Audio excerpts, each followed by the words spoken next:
அதாவது ராகு கேது இணைவு அப்படிங்கிறது இந்த மாதிரி ஒரு பூஜை புனஸ்காரங்களை இந்த மாதிரி பண்ணி எடுத்துகிட்டு போகிறது ஒன்று.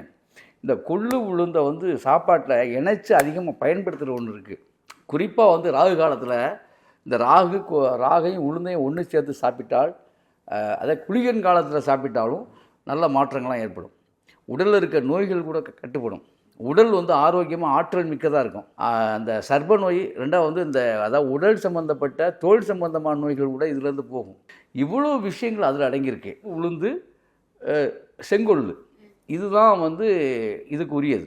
அப்போ அந்த மாதிரி அவங்க இது எப்பொழுதுமே வீட்டில் வச்சுக்கிட்டாங்கன்னா, அது மட்டும் இல்லை, வீட்டில் எப்போதுமே இந்த ரெண்டும் ஒன்று சேர்த்து ஒரு 4 கிலோ 2 கிலோ அவங்க பசிக்கேற்ப கொஞ்சம் வீட்டில் இருந்துச்சுன்னா, அது கன்னி மூலையில் வச்சுருந்தாங்கன்னா கண்டிப்பாகவே ராகு கேது சேர்ந்த ஒரு வைப்ரேஷன் அங்கே இருந்துகிட்டே இருக்கும்.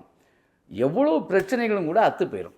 அதாவது வீட்டில் தேவையில்லாமல் சண்டை வந்துக்கிட்டு இருக்கோம், கடன் கட்ட முடியாமல் இருக்கும், பல பிரச்சனைகள் வரும், பொருளாதார குற்றம், பல்வேறு வகையான பிரச்சனை வரும். இதுக்கெல்லாம் அது ஒரு தீர்வாக அமையும்.